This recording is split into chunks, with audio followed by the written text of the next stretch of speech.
Welcome back to Master Your Ash. I'm your host, Michael Prisdale, and we are live at 8 Lounge inside Resorts World, Las Vegas today. Frankie Dranks, welcome back, brother. How you doing, my man? So happy to be back in Vegas. Beautiful 8 Lounge, man. I couldn't be happier, you know. And we're talking about something brand new that we're kicking off at TPE, and it's gonna be a lot of fun. So, but more importantly, honored to be on Master Your Ash yet again. Dude, always. I have something new for you with 8 Lounge, and you have something new for me with Acid 20 Connecticut Shade, right? Absolutely. So we're always talking, we're always talking about being on the cutting edge and trying the new stuff and seeing what works. And I think tonight you've got a great pairing cooking with the Acid 20 Connecticut. This is we celebrated a big release of Acid 20 a couple years back. We're super excited about the direction that the blend was going into, the way that the infusion, the flavor, we had really done something that was kind of special, kind of that grown-up acid. And finally, this time we release a Connecticut shade version of that stick, and it's to me it's truly special, truly something fantastic to celebrate. A little more than 20 years of acid, one of the most successful brands in the business. Kind of put Drew Estate on the map, but really talked about, more importantly, not inventing infused cigars. It really was the first time that we used premium tobacco in infusion-based cigars, and that changed the industry. And ever since, we've been super happy to kind of lead the way. And I think this is going to be just one of those bangers that people love. They love making the journey with Drew Estate. You know, starting. We were just talking with Ian, the manager here, and we're talking about how sometimes some people come in, they haven't had anything, and they kind of start exploring, and they start that journey with either a Blondie or Blondie Bellicoso or an acid. The Gateway. Yeah, a Cuba, and then they go from Cubas to Tobacs to Deadwoods. To undercrowns, and so the story is a long journey that people take with us, and that's kind of the best honor any company can ever receive from their customers, is to have them make that journey with them. Right, 100%. I agree. And I did an episode on the Leather Rose and the Sisters, and we paired that up with 818 Tequila.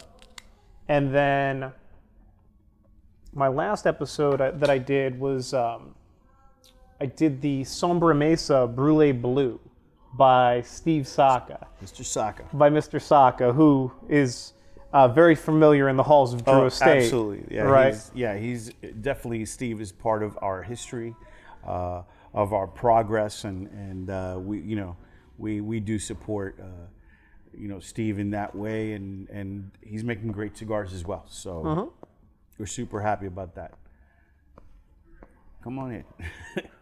Oh, perfect. What perfect timing. Patrón Sherry Cask. Could not have. Thank you so much. Well, thank you for revealing our magical pairing for today, right, Mike? Yeah, exactly. No, thank you, Savannah. You're welcome. So, Patrón Sherry Cask, Añejo, on the rock. Cheers, 8 Lounge. One of the things I always like to tell people, and I think we do it almost absentmindedly, and sometimes we don't take a lot of time with it. But I always tell someone, look, when you're having a cigar for the first time, different brand or different thing, take that time and take that cold draw. Yeah. So you can get all that flavor coming through right before we hit combustion, and it's kind of a nice place to start with. When you're trying like a new stick or even a new Vitola. Just to kind of get to feel like how those essential oils are coming through when you're pulling air through it. So you believe in the cold draw tremendously, especially with a newer I think cigar that you've never had before. Right. It just gives you an opportunity to really to kind of taste. And if you give it some time, like if you take your time with it, and we talked about that last time, really take your time with it when you're enjoying, right?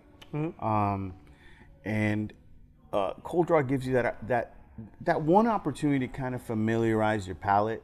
It's sort of like, you get a great dish presented in front of you, and right before you start digging in, you know, because you got to take like one whiff of it, you know, just so you get like, you start to wet your palate for what's coming. Well, I always say that when tasting spirits too, it's like that initial taste, the first spirit that you taste out of however many you're gonna taste, just throw that, you know, that's like coating the palate. That's just getting all of those senses prepared on the palate, because initially it's gonna be shocked by alcohol anyway. So it's like that first sip, you know, is kind of like a very, it's a gentlemanly kind of mature sip where it's just like very like, you know, warming up, and then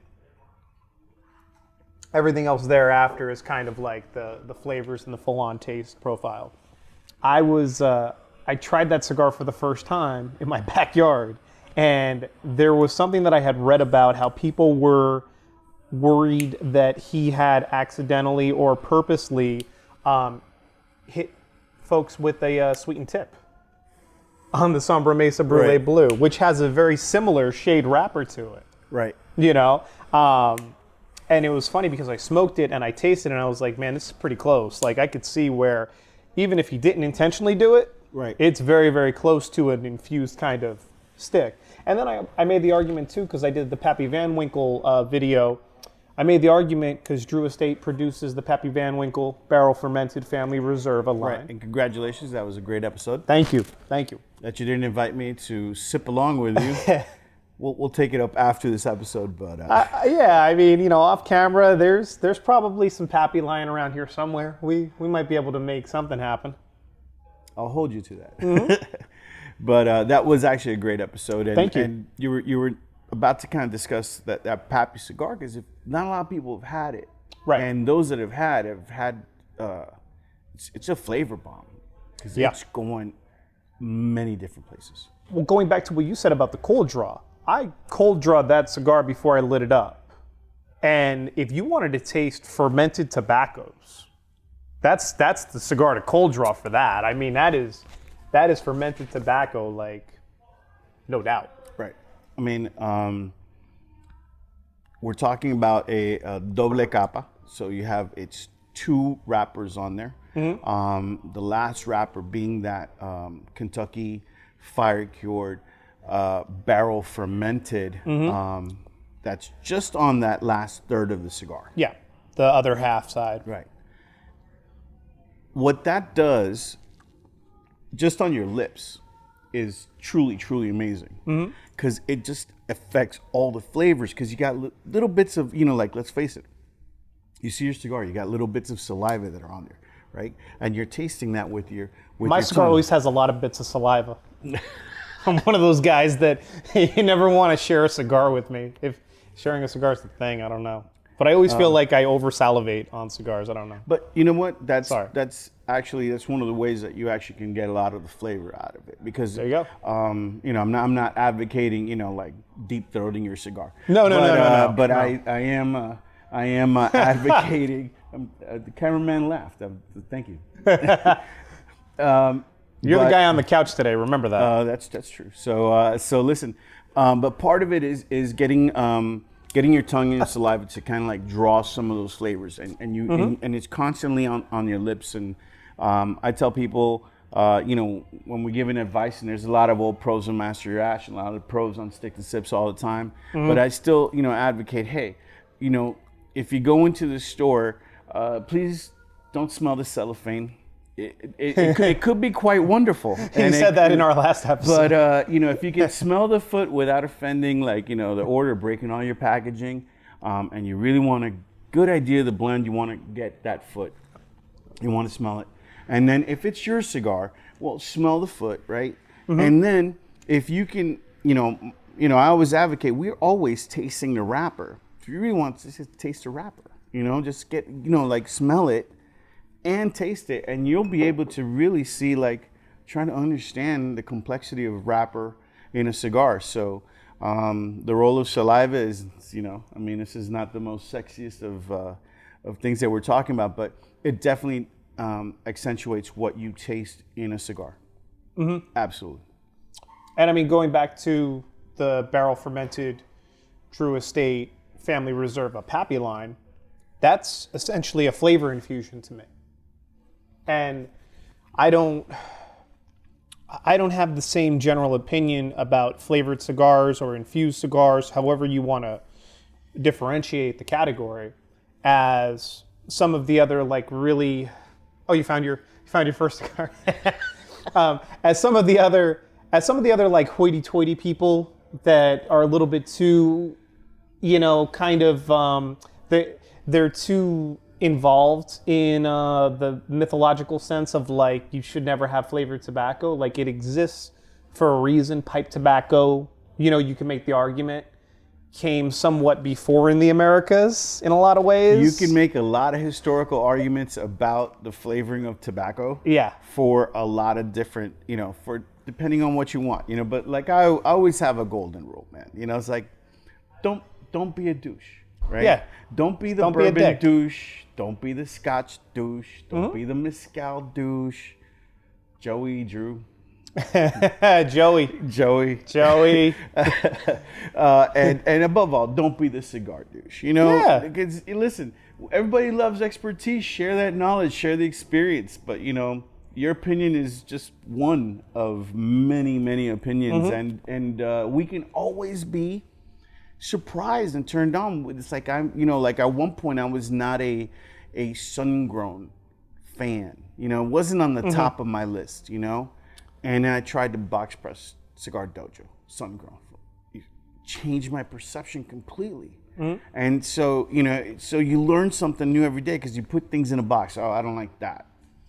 But if you go back and kind of just revisit the things that you don't like and accentuate the things that you do like, you may find brand new experiences. And to me, the Pappy, man, that is at the top of the line. And a lot of people that I'm not a Kentucky Fire Cure guy, I'm not an infused guy.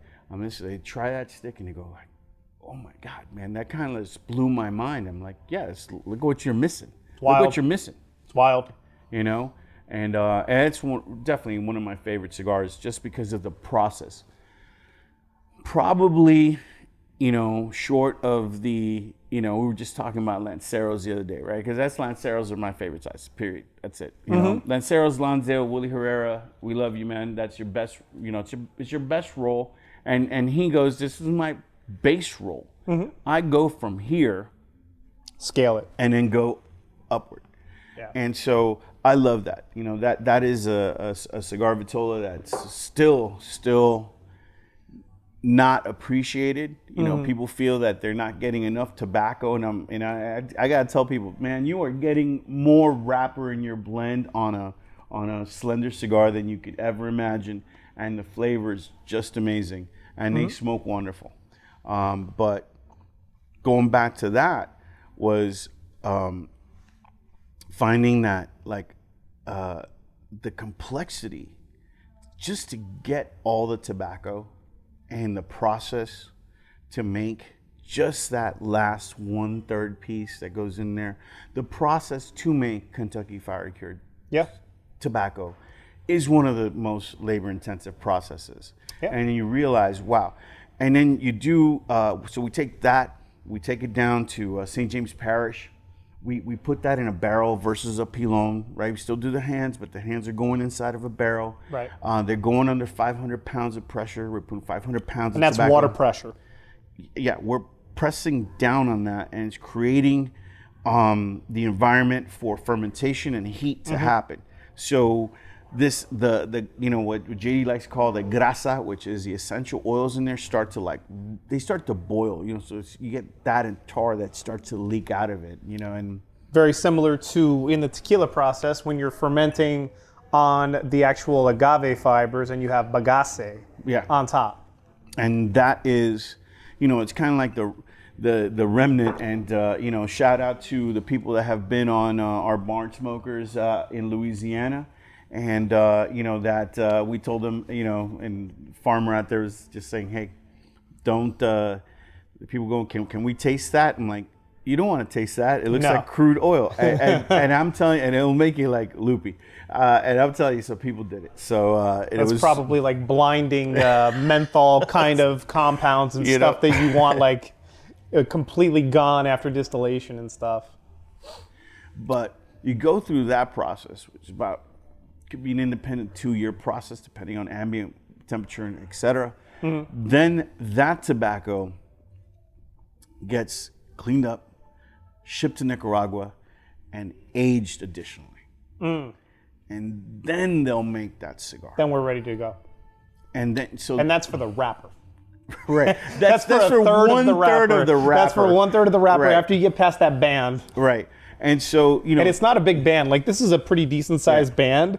That's not a big band. Like, you got.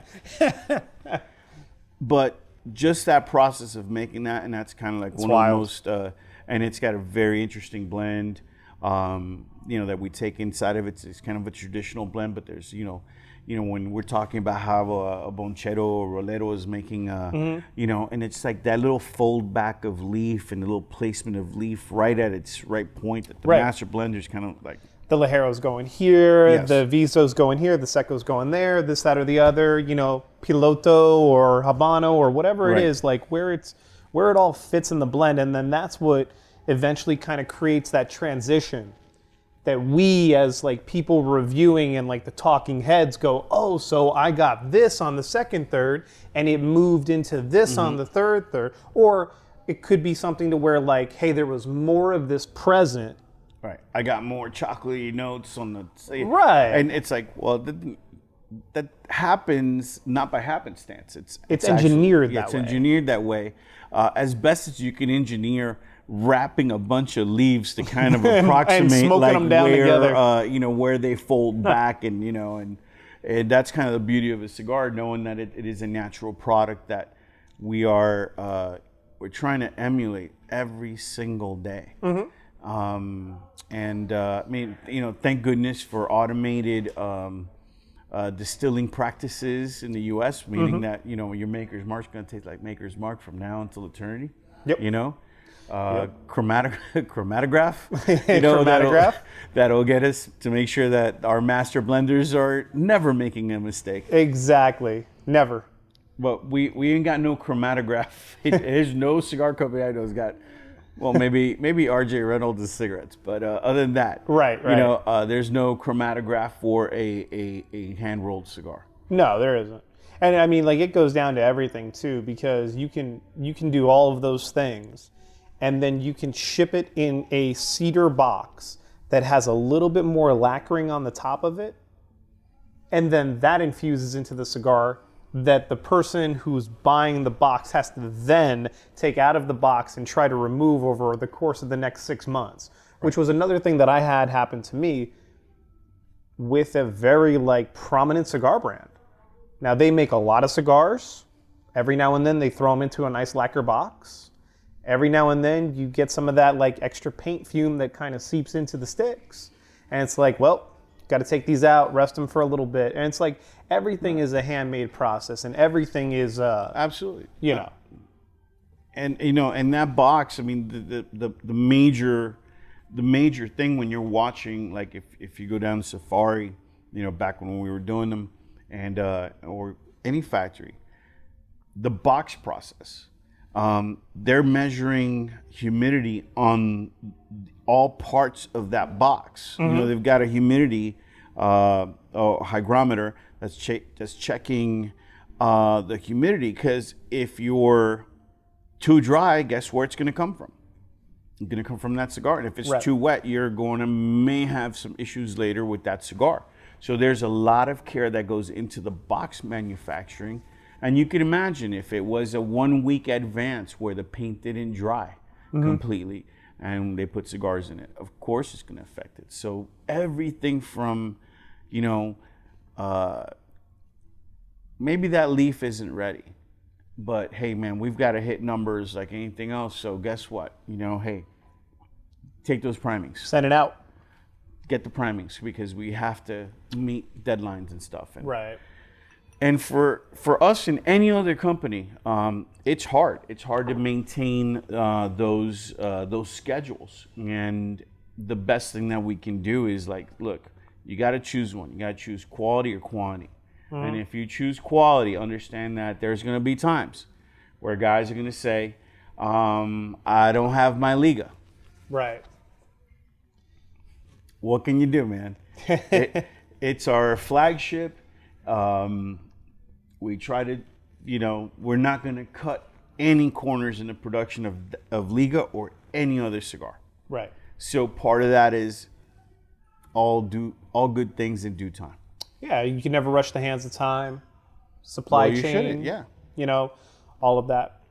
So just on going back to this particular Connecticut Shade 20th anniversary line, the original blend for the 20th anniversary line, that featured the which wrapper on that? That should have been our San Andreas Octopan wrapper.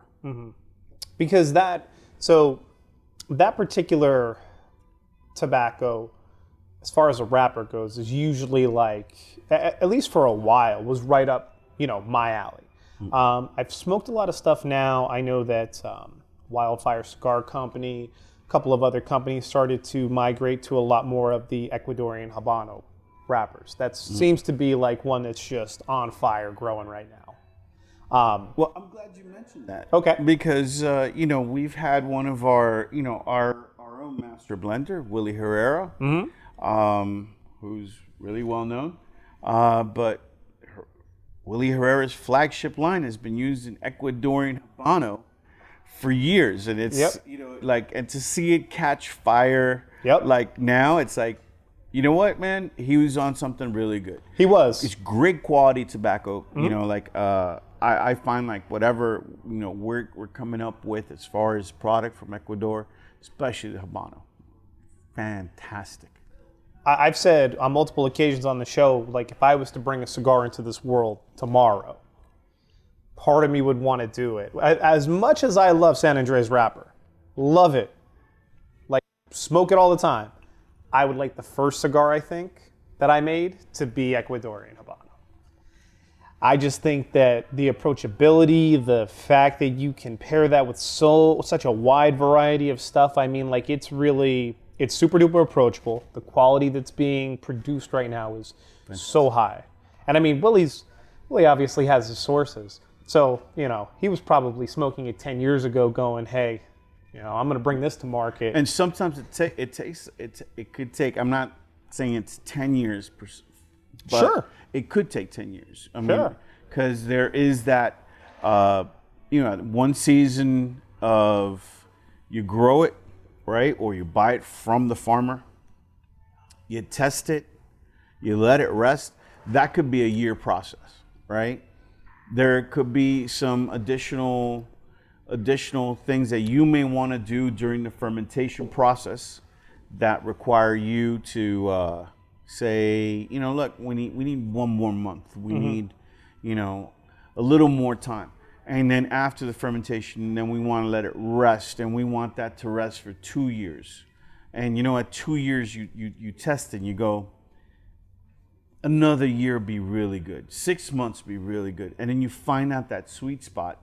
And then with that sweet spot, by the time that you're done and everything, it's like, and then it goes, we're going to do our rolls, and then we're going to figure out, forecast what it's like in the aging room. And then by the time that you actually have like the final product, man, 5 years could have elapsed easily. Yep. So for us, for Willie to have the flagship as his Herrera Esteli Habano has always been a point of pride. And like I told you, that's the Herrera Esteli Habano Lancero.